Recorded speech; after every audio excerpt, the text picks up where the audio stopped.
Chapitre 18. Bien des jours passèrent, et au bout de 3 ans, la parole de l'Éternel fut adressée à Élie. Va te présenter devant Achab, et je ferai tomber de la pluie sur le pays. Élie partit pour se présenter devant Achab. La famine était grande à Samarie. Quant à Achab, il fit appeler Abdias, le chef de son palais. Or, Abdias craignait beaucoup l'Éternel. Lorsque Jézabel avait exterminé les prophètes de l'Éternel, il avait pris 100 prophètes et les avait cachés par groupes de 50 dans des grottes, où il les avait nourris de pain et d'eau. Achab dit à Abdias, « Va vers toutes les sources d'eau et vers tous les torrents du pays. Peut-être trouveras-tu de l'herbe. Ainsi, nous pourrons garder les chevaux et les mulets en vie, et nous n'aurons pas besoin d'abattre du bétail. » Ils se partagèrent le pays à parcourir. Achab partit seul par un chemin, et Abdias par un autre. Abdias était en route quand Élie le rencontra. L'ayant reconnu, Abdias tomba le visage contre terre et dit, « Est-ce toi, mon seigneur Élie ?» Il lui répondit, « C'est bien moi. Va dire à ton seigneur, voici Élie. » Abdias dit, « Quel péché ai-je commis pour que tu me livres, moi ton serviteur, entre les mains d'Achab? Il me fera mourir. L'Éternel est vivant. Il n'y a aucune nation ni aucun royaume où mon seigneur n'ait envoyé quelqu'un à ta recherche. Quand on disait que tu n'y étais pas, il faisait jurer le royaume et la nation que l'on ne t'avait pas trouvé. Et maintenant, toi, tu dis, va dire à ton Seigneur, voici Élie. Lorsque je t'aurai quitté, l'Esprit de l'Éternel te transportera je ne sais où. Je serai allé informer Achab, mais comme il ne te trouvera pas, il me tuera. Cependant, moi, ton serviteur, je crains l'Éternel depuis ma jeunesse. N'a-t-on pas dit à mon Seigneur ce que j'ai fait, quand Jézabel a tué les prophètes de l'Éternel? J'ai caché 100 prophètes de l'Éternel par groupe de 50 dans des grottes, et je les ai nourris de pain et d'eau. Et maintenant, toi, tu dis, va dire à ton Seigneur, voici Élie. Il me tuera. Élie répondit, l'Éternel, le maître de l'univers dont je suis le serviteur, est vivant. Aujourd'hui, je vais me présenter devant Achab. Abdias alla à la rencontre d'Achab et l'informa de la situation. Achab partit alors à la rencontre d'Élie. À peine l'eut-il aperçu qu'il lui dit, « Est-ce toi qui jettes le trouble en Israël ?» Élie répondit, « Je ne trouble pas Israël. Au contraire, c'est toi et ta famille qui le faites, puisque vous avez abandonné les commandements de l'Éternel et que tu as suivi les Baals. Fais maintenant rassembler tout Israël vers moi, au mont Carmel, avec les 450 prophètes de Baal et les 400 prophètes d'Astarté qui mangent à la table de Jézabel. » Achab envoya des messagers vers tous les Israélites et rassembla les prophètes au mont Carmel. Alors Élie s'approcha de tout le peuple et dit, « Jusqu'à quand aurez-vous un comportement boiteux? Si c'est l'Éternel qui est Dieu, suivez-le.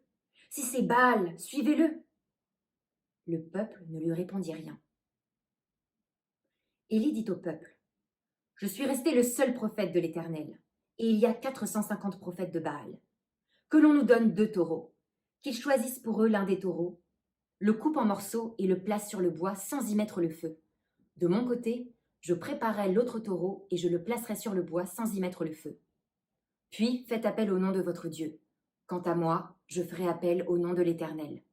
Le Dieu qui répondra par le feu, c'est celui-là qui sera Dieu. » Tout le peuple répondit, « C'est bien. » Élie dit aux prophètes de Baal, « Choisissez pour vous l'un des taureaux et préparez-le les premiers, puisque vous êtes les plus nombreux.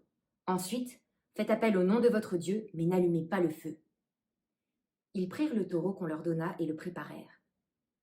Puis ils firent appel au nom de Baal depuis le matin jusqu'à midi, en disant, « Baal, réponds-nous !» Mais il n'y eut ni voix ni réponse, même s'ils sautaient devant l'autel qu'ils avaient érigé. À midi, Élie se moqua d'eux et dit, « Criez à haute voix. Puisqu'il est Dieu, il doit être en train de penser à quelque chose, ou bien il est occupé, ou encore en voyage. Peut-être même qu'il dort et qu'il va se réveiller. » Ils crièrent à haute voix, et conformément à leur coutume, ils se firent des incisions avec des épées et avec des lances, jusqu'à ce que le sang coule sur eux. Lorsque midi fut passé, ils prophétisèrent jusqu'au moment de la présentation de l'offrande. Mais il n'y eut ni voix, ni réponse, ni signe d'attention. Élie dit alors à tout le peuple, « Approchez-vous de moi !» Tout le peuple s'approcha de lui. Élie répara l'autel de l'Éternel qui avait été démoli. Il prit 12 pierres, d'après le nombre des tribus issues des fils de Jacob, l'homme auquel l'Éternel avait dit « Tu t'appelleras Israël ». Avec ces pierres, il reconstruisit un autel au nom de l'Éternel. Il fit autour de l'autel un fossé pouvant contenir une quinzaine de litres. Il arrangea le bois, coupa le taureau en morceaux et le plaça sur le poids. Puis il dit « Remplissez d'eau 4 cruches et versez-les sur l'holocauste et sur le bois. » Il dit « Faites-le une deuxième fois. » Et ils le firent une deuxième fois. Il dit « Faites-le une troisième fois. » Et ils le firent une troisième fois. L'eau coula tout autour de l'autel et l'on remplit aussi d'eau le fossé. Au moment de la présentation de l'offrande, le prophète Élie s'avança et dit « Éternel, Dieu d'Abraham, d'Isaac et d'Israël, que l'on sache aujourd'hui que c'est toi qui es Dieu en Israël, et que moi, je suis ton serviteur, et j'ai fait tout cela sur ton ordre. Réponds-moi, Éternel, réponds-moi, afin que ce peuple reconnaisse que c'est toi, Éternel, qui es Dieu, et que c'est toi qui ramènes leur cœur vers toi. » Le feu de l'Éternel tomba alors. Il brûla l'holocauste, le bois, les pierres et la terre, et il avala l'eau qui était dans le fossé. Quand ils virent cela, tous les membres du peuple tombèrent le visage contre terre et dirent « C'est l'Éternel qui est Dieu, c'est l'Éternel qui est Dieu. » « Emparez-vous des prophètes de Baal, leur dit Élie, qu'aucun d'eux ne puisse s'échapper. » Et ils s'emparèrent d'eux. Élie les fit descendre au bord du torrent du Kison, où il les égorgea. Puis Élie dit à Achab, « Monte manger et boire, car il y a un grondement annonciateur de pluie. » Achab monta manger et boire. Quant à Élie, il monta au sommet du Carmel et se penchant jusqu'à terre, il mit son visage entre ses genoux. Puis il dit à son serviteur, « Monte regarder du côté de la mer. » Le serviteur monta, regarda et dit, « Il n'y a rien. » Élie dit 7 fois, « Retourne-y. » La 7e fois, le serviteur dit, « Voici un petit nuage qui s'élève au-dessus de la mer et qui est de la taille d'une paume de main. » Élie dit, « Monte dire à Achab, appelle ton char et descends, afin que la pluie ne puisse pas te retenir. » En quelques instants, le ciel devint noir de nuages, le vent souffla et il y eut une forte pluie. Achab monta sur son char et partit pour Jizréel. La main de l'Éternel reposa sur Élie, qui noua sa ceinture et courut devant Achab jusqu'à l'entrée de Jizréel. Si l'Éternel est Dieu, suivez-le. Ce matin, notre Dieu nous appelle à le suivre à 100%. Je me souviens encore des paroles de ma colocatrice. Avec de la tristesse dans les yeux, elle m'a dit « Je sais qu'il n'est pas chrétien, mais je veux me marier, je veux fonder une famille. Et il a quand même de bonnes valeurs.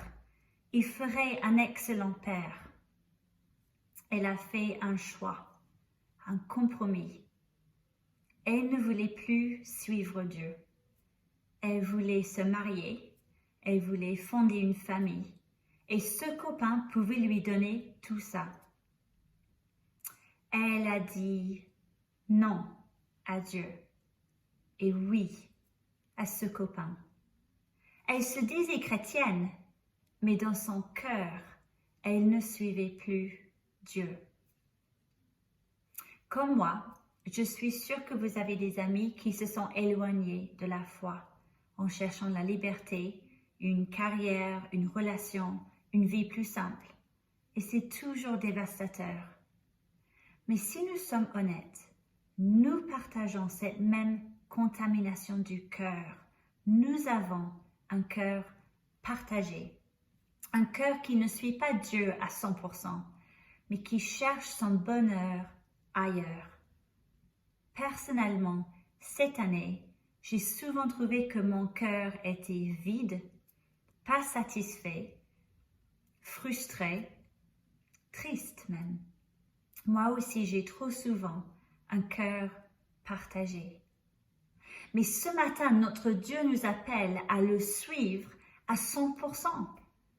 Alors comment changer un cœur partagé?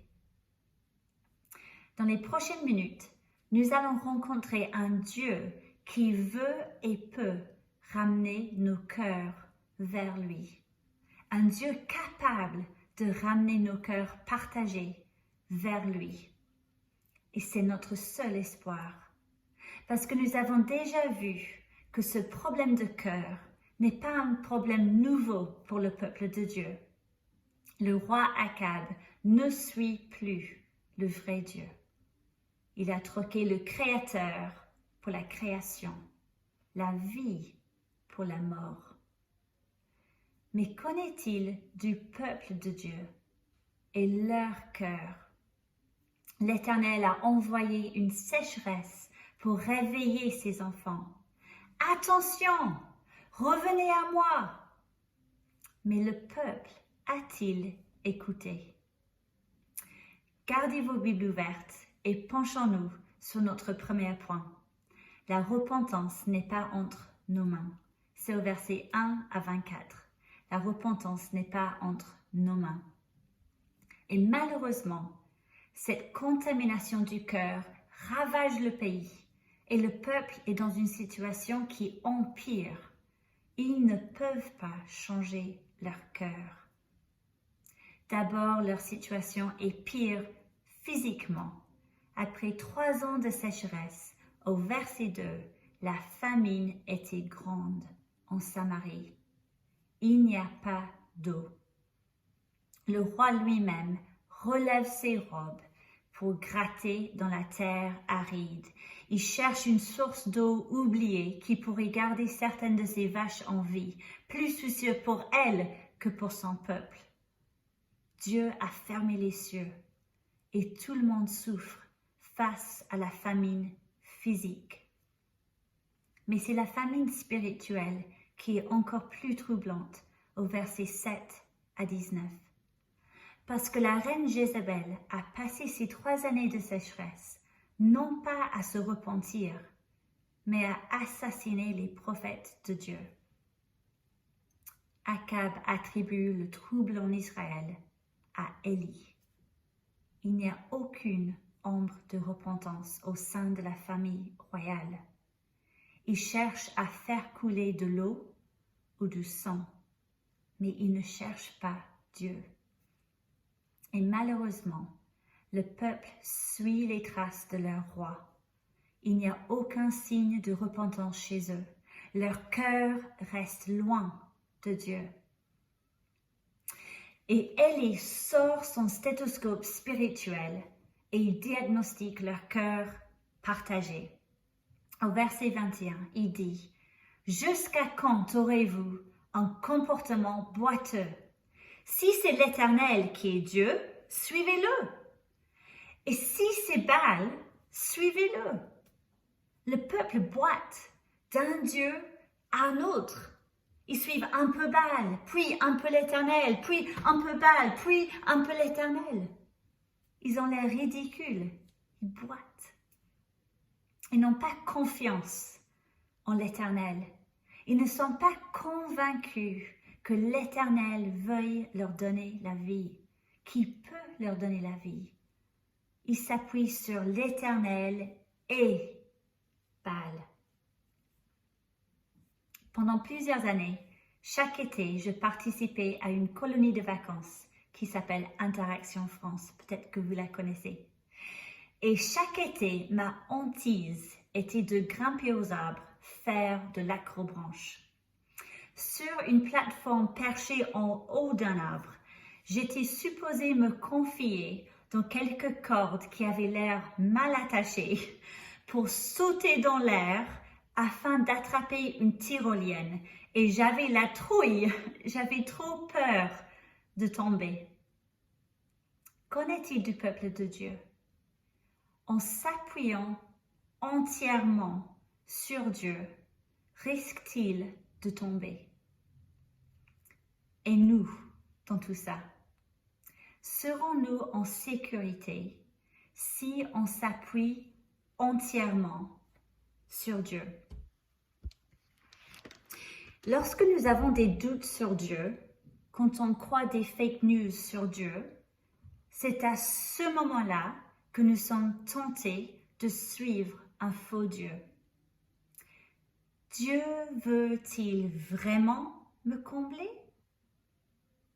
Ma sexualité me dit que ce sont les rapports sexuels qui me comblent. Ma mère me dit que c'est le mariage. Ma copine me dit que c'est ce nouveau poste. Mon beau-père me dit de rénover ma cuisine pour être comblée. Quelle voie prend le dessus dans votre vie?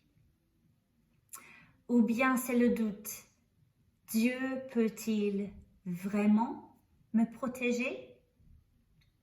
Ma banque me dit que c'est mes économies qui me protègent.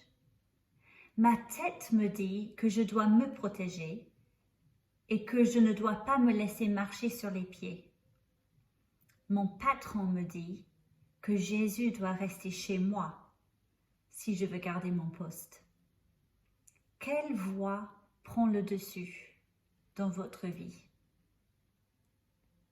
Dans cette année compliquée, c'est possible que ces mensonges aient pris le dessus. Avec toute la fatigue, la déception des amis chrétiens moins présents, peut-être que ce matin, vous êtes déçus par Dieu, indifférent ou froid même envers lui. Dieu n'est pas bon, il ne veut pas mon bien, il ne peut pas me protéger. Et donc peut-être petit à petit, vous l'avez remplacé par une idole. Une idole, c'est une bonne chose, mais qui s'assoit sur le trône du Créateur. C'est une bonne chose, mais qui devient plus importante que Dieu. Une bonne chose qui vous captive, qui vous dirige, qui définit votre valeur, votre identité. C'est un coup d'État dans notre cœur. Chère sœur, quel Dieu est sur le trône de votre cœur ce matin? Je suis Jésus, mais j'ai surtout envie de confort, bonheur, le sexe, le bien-être, l'argent, une maison, la santé. Élie perce tout ce compromis avec une clarté qui remet les choses en place. Verset 21. Si c'est l'Éternel qui est Dieu, suivez-le. Si c'est Baal, suivez-le. Parce que la vraie question n'est pas est-ce que j'aime ces autres dieux? Non, la vraie question est qui est le vrai Dieu? L'Éternel ou Baal? L'Éternel ou mon bonheur? L'Éternel ou ma sexualité? L'Éternel ou mes projets? Elle écrit, si l'Éternel est Dieu, suivez-le. Mais si c'est Baal, suivez-le. Mais après son cri de ralliement, il y a un terrible silence au verset 21. Le peuple ne lui répond rien. Il refuse de s'engager. Il est aussi silencieux que le Dieu qu'il suit. Et c'est un thème qui traverse toute la Bible. Nous ressemblons au Dieu que nous servons. Israël est partagé. Ils ne peuvent pas changer leur cœur. Et nous non plus. La repentance n'est pas entre nos mains. Ce Noël, nous avons fait connaissance avec Lucas, un petit garçon congolais qui est né avec une malformation dans le cœur. Il avait besoin de subir une opération qu'il ne pouvait pas recevoir au Congo. Il n'avait pas les moyens pour guérir son cœur et ses parents non plus. Ils étaient impuissants devant un tel problème de cœur. Jusqu'au jour où ses parents ont reçu un coup de téléphone. Nous sommes une association française et nous proposons de faire tout le nécessaire pour guérir votre enfant. On paie son avion, on paie son hébergement, on paie son opération à Bordeaux. Enfin, quelqu'un qui a les moyens de guérir son cœur. Et le téléphone sonne pour nous au verset 1. Lisons-le ensemble. Bien des jours passèrent, et au bout de 3 ans, la parole de l'Éternel fut adressée à Élie. Va te présenter devant Akab, et je ferai tomber de la pluie sur le pays. Cela fait maintenant 3 ans que Dieu attend le retour de son fils Israël. 3 ans de péché continu. Mais maintenant, alors que son fils est loin, Dieu le Père court pour promettre la pluie, enfin la pluie pour une terre desséchée. Mais comment et pourquoi? Pourquoi Dieu bénit-il ce peuple partagé? Ils ne se sont toujours pas repentis. Et comment peut-il passer de la colère à la bénédiction envers ce peuple partagé? La réponse se trouve dans le feu de ce chapitre. Parce que entre la promesse et l'arrivée de la pluie, nous avons un miracle de feu. Un sacrifice qui nous montre 2 choses. Premièrement, notre Dieu est le vrai Dieu. Et deuxièmement, notre Dieu est le Dieu de grâce. D'abord, notre Dieu est le vrai Dieu. C'est notre prochain point. Alors, Élie organise cette grande confrontation, un concours de Dieu pour montrer qui est le vrai Dieu. Il demande à Akab de rassembler tout Israël au mont Carmel avec les prophètes de Baal. Et une fois assemblés, Élie explique les règles du jeu. Mais c'est Baal qui a l'avantage. Premièrement, la compétition se déroule sur le mont Carmel, appelé mont Baal à l'époque. Baal va sûrement gagner ici, dans son territoire.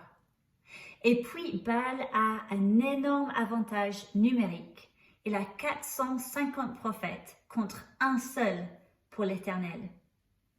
Et le but du jeu, installer les taureaux sur les autels, mais sans y mettre le feu. Et vous appellerez votre Dieu, et j'appellerai mon Dieu, et celui qui répondra par le feu, celui-là est le vrai Dieu. Alors les prophètes de Baal commencent. Verset 26. Ils prirent le taureau qu'on leur donna et le préparèrent. Puis ils firent appel au nom de Baal depuis le matin jusqu'à midi en disant « Baal, réponds-nous !» Imaginez le fracas assourdissant alors que 450 hommes crient ensemble « Baal, réponds-nous !» Cela devait faire écho autour de la montagne. « Allez Baal, tu nous entends ?» Ils crient fort, ils implorent avec passion, ils sautent, ils boitent autour de leur autel pour forcer la main à Baal. Mais verset 26, il n'y eut ni voix, ni réponse. Un silence total du ciel. À midi, Élie commence à se moquer d'eux au verset 27. Baal ronfle-t-il? Ou bien il est occupé aux toilettes? Il doit être vraiment très constipé pour ne pas répondre. C'est une des histoires préférées de mes enfants. Allez, plus fort, réveillez-le!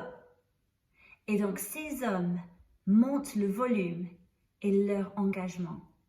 Verset 28, ils crièrent à haute voix et conformément à leur coutume, ils se firent des incisions avec des épées et avec des lances jusqu'à ce que le sang coule sur eux.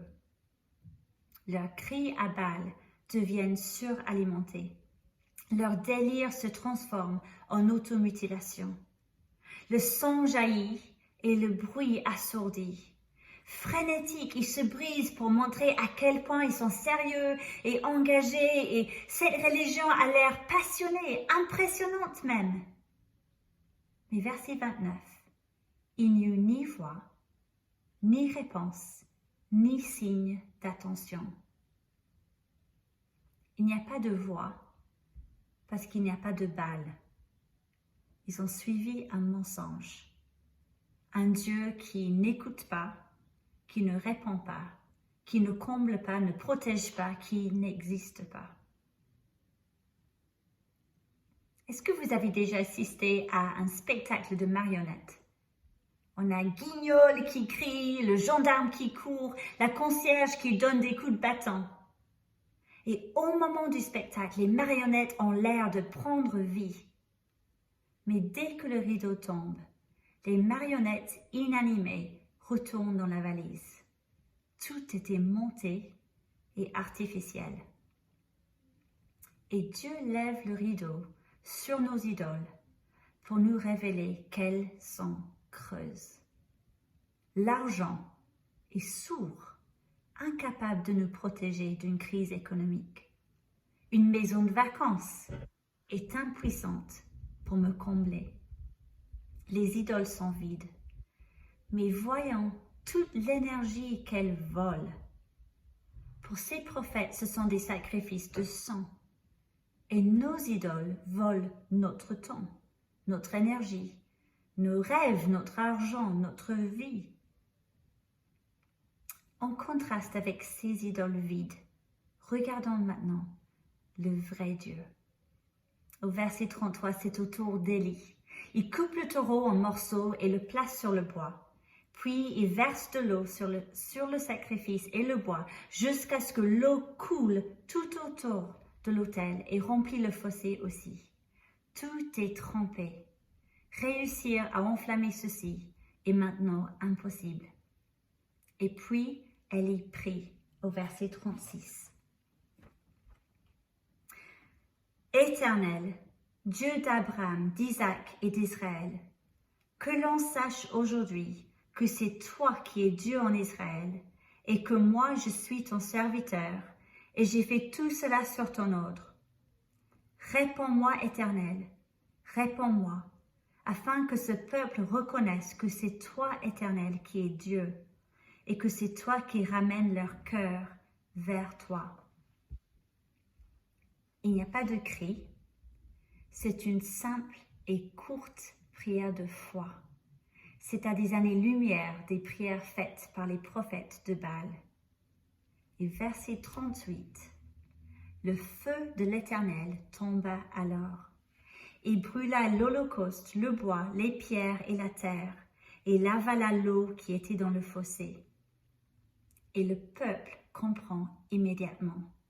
Quand ils virent cela, tous les membres du peuple tombèrent le visage contre terre et dirent, « C'est l'Éternel qui est Dieu, c'est l'Éternel qui est Dieu. » Notre Dieu est le vrai Dieu.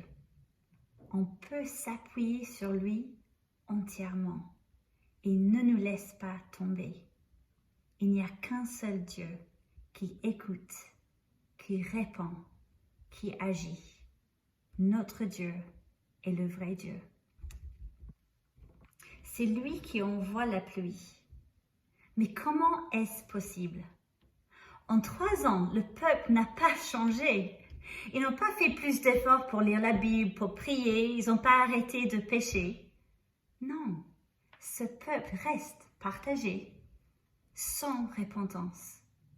Alors comment Dieu peut-il bénir un peuple partagé? C'est par un sacrifice. Notre Dieu est le Dieu de grâce, qui fait tout le nécessaire pour ramener les cœurs vers lui. C'est notre prochain point. Notre Dieu est le Dieu de grâce. Regardons cela de plus près. D'abord, Élie ramène le peuple à son identité accordée par Dieu, au verset 30 à 35. Élie rassemble ce peuple souillé et il répare un ancien autel démoli. Il prend une pierre pour chaque tribu d'Israël. Ruben, Juda, Dan. Et avec chaque pierre, il rappelle ce peuple à son identité. Vous êtes Israël. Vous appartenez à Dieu. C'est une identité accordée par Dieu. Et les promesses de Dieu sont plus fortes que leur échec. Et puis Élie les rassemble pour un sacrifice pourvu par Dieu. Versets 36 et 37. Parce que quand vient le tour d'Élie, c'est l'heure du sacrifice dans le temple à Jérusalem. Nous avons donc un autel, un holocauste au verset 38, et il est l'heure du sacrifice. Parce que ce miracle n'est pas un tour de magie ou une performance pour nous convaincre de la puissance de Dieu.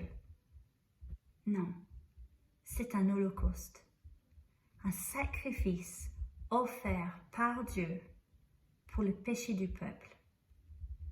Dieu pourvoit un taureau comme substitut sur lequel il va déverser toute sa colère à la place du peuple. Verset 36. Au moment de la présentation de l'offrande, le prophète Élie s'avança et dit, « Éternel, Dieu d'Abraham, d'Isaac et d'Israël, que l'on sache aujourd'hui que c'est toi qui es Dieu en Israël, et que moi, je suis ton serviteur, et j'ai fait tout cela sur ton ordre. J'ai fait tout cela sur ton ordre, Dieu. Ce sacrifice ne vient pas d'Élie. C'est Dieu qui pourvoit ce sacrifice pour satisfaire sa propre colère, pour ramener les cœurs vers lui. Et le feu de l'Éternel tomba alors et brûla tout. La colère de Dieu tombe, une colère méritée par le peuple, mais versée sur un substitut. Et le peuple ressent la chaleur du feu et la joie d'une relation restaurée. Ce sacrifice a absorbé et détourné la colère de Dieu. Ils sont restaurés à leur Dieu. Ils peuvent expérimenter la bénédiction à nouveau. Et la pluie tombe encore. La vie revient en Israël. Notre Dieu est le Dieu de grâce. Il fait tout le nécessaire pour ramener nos cœurs vers lui. Notre Dieu est le Dieu de grâce. Et le mont Carmel nous renvoie 900 ans plus tard à un autre sacrifice, où Dieu a payé cher pour ramener nos cœurs vers lui. Mais voici comment Dieu prouve son amour envers nous. Alors que nous étions encore des pécheurs, Christ est mort pour nous. À la croix, nous sommes un peuple partagé, souillé, taché, rebelle. Mais Dieu pourvoit un substitut, son Fils Jésus-Christ, qui accepte de boire cette coupe de jugement, qui se place sur l'autel de la croix, qui prend sur lui-même toute la colère de Dieu que nous méritons. Et cet amour consiste non pas dans le fait que nous avons aimé Dieu, mais dans le fait que lui nous a aimés et a envoyé son Fils comme victime expiatoire pour nos péchés. Dieu a payé cher pour ramener nos cœurs vers lui. Comme dit le vieux chant, « Seigneur, je n'apporte rien, ta croix seule est mon soutien. Je viens à toi sans ressources, souillé, je viens à la source, ouverte pour les pécheurs. Ah, rends-moi pur, ou je meurs. » Dieu a fait tout le nécessaire pour ramener nos cœurs vers lui. Et maintenant, il nous appelle à le suivre. C'est notre dernier point. C'est l'Éternel qui est Dieu, suivez-le. Une fois restauré, Élie appelle le peuple à la repentance, un changement de direction. Mais ça risque de nous gêner au verset 40. « Emparez-vous des prophètes de Baal, leur dit Élie, qu'aucun d'eux ne puisse s'échapper. » Ils s'emparèrent d'eux. Élie les fit descendre au bord du torrent de Kison, où il les égorgea. Pourquoi un acte si terrible? Parce que l'idolâtrie est mortelle. Élie tue les prophètes de Baal avant que leur Dieu ne tue le peuple. L'Éternel demande une allégeance à 100%. Il veut nous libérer de ces idoles qui tuent. Dieu veut faire de nous des chrétiennes engagées. Il veut nos cœurs, nos volontés, pas une obéissance de façade, mais une vie entièrement engagée à lui. Et ça commence par la prière. C'est seulement Dieu qui peut changer nos cœurs et détrôner nos idoles. Mais combien il aime répondre à cette prière. Il est le Dieu qui veut et peut ramener nos cœurs vers lui. Et donc, avant d'aller plus loin, prions ensemble. Notre Père, nous te demandons de nous libérer de nos idoles. Donne-nous un cœur qui te désire avant toute autre chose. Montre-nous combien tu es le meilleur Dieu, plus grand, plus généreux, qui nous aime, qui nous satisfait. Donne-nous à te suivre à 100% pour notre bien et ta gloire. Amen. Comment suivre l'Éternel à 100% aujourd'hui? Premièrement, égorgeons nos idoles. Qu'est-ce qui vous empêche de suivre Dieu à 100% aujourd'hui? Qu'est-ce que vous désirez plus que Dieu? Quelle idole est-ce qui vous appelle à abandonner ce matin? Je vous donne un exemple de ma vie. Le soir, à l'heure de coucher mes enfants, j'ai un choix. Est-ce que je les couche rapidement pour avoir plus de temps pour moi-même? Ou est-ce que je prends le temps de les servir, de lire la Bible et prier ensemble? Et chaque soir, je suis confrontée par mon cœur qui désire mon bien et mon confort. Si mes enfants menacent ce désir, je peux vite me mettre en colère. C'est moche, n'est-ce pas? Le désir de me reposer n'est pas mauvais, mais ce désir devient plus important que mon obéissance à Jésus. Je dis que je suis fatiguée, mais en fait, j'ai un problème de cœur. Je veux suivre mes désirs plutôt que Jésus. Comment égorger nos idoles? D'abord, demandons à Dieu de nous révéler la vérité. Netflix peut-il vraiment me donner le repos que je cherche tellement? La dernière fois que je me suis gavée avec tous les épisodes d'un coup, est-ce que ça m'a vraiment rempli? Ou le mariage peut-il vraiment combler tous mes désirs les plus profonds? Un mari peut-il vraiment régler tous mes problèmes, m'aimer avec un amour parfait? Ou la nourriture, l'alcool que je ne maîtrise plus, sont-ils vraiment capables de me donner le réconfort que je cherche? Notre vécu nous montre que quand ces bonnes choses nous maîtrisent, on n'est ni satisfait, ni rempli, n'est-ce pas? Par contre, savez-vous que Dieu veut et peut vous satisfaire au-delà de vos attentes? Et c'est notre deuxième point. Soyons captivés par Jésus-Christ. L'écrivain C.S. Lewis a dit « Nous sommes des créatures au cœur partagé. Perdons notre temps avec la boisson, le sexe et l'ambition, tandis qu'une joie infinie nous est offerte. Comme un enfant ignorant qui veut continuer à faire des pâtés debout dans un bidonville parce qu'il ne peut imaginer ce que signifie la proposition de vacances à la mer. Nous sommes bien trop aisément satisfaits. Chères sœurs, Dieu veut nous combler. Son projet, c'est de faire de nous des femmes captivées par Jésus-Christ pour nous libérer de ces faux dieux. Ne soyons pas satisfaits par ces dieux de boue qui nous tâchent, qui nous vident, qui nous tuent. Appuyons-nous sur les Écritures pour mieux connaître Dieu, pour être satisfaits par lui. Quand mes enfants menacent mon repos, j'ai besoin de m'appuyer sur les paroles de Jésus.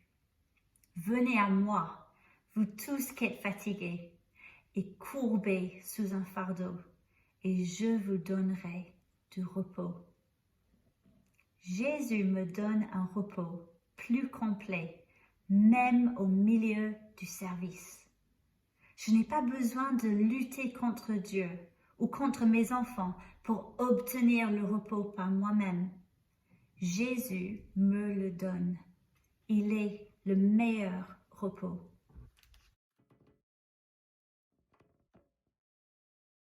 Et troisièmement, prions pour les uns les autres. Dans le Nouveau Testament, Jacques nous appelle à suivre les traces d'Élie, un homme comme nous. Élie a prié que Dieu ramène les cœurs d'Israël et Dieu a exaucé sa prière. Jacques nous appelle à être un Élie aujourd'hui pour nos amis qui boitent, comme ma colocatrice dont j'ai fait mention au début, comme nos amis qu'on ne voit plus à l'église depuis le Covid peut-être. Prions pour ceux qui se sont égarés et parlons-leur de notre grand Dieu, un Père qui verse sa colère sur son Fils pour nous restaurer, un Dieu de grâce qui ramène les cœurs les plus souillés. Et j'aimerais terminer avec une histoire. Il s'agit d'un homme partagé, de son ami et un coq qui crie. Cet homme avait l'air engagé. Il disait toutes les bonnes choses. Même si tous trébuchent, ce ne sera pas mon cas. Même s'il faut mourir avec toi, je ne te renierai pas. Mais au moment de l'arrestation de son ami, cet homme le renie, le renie, le renie.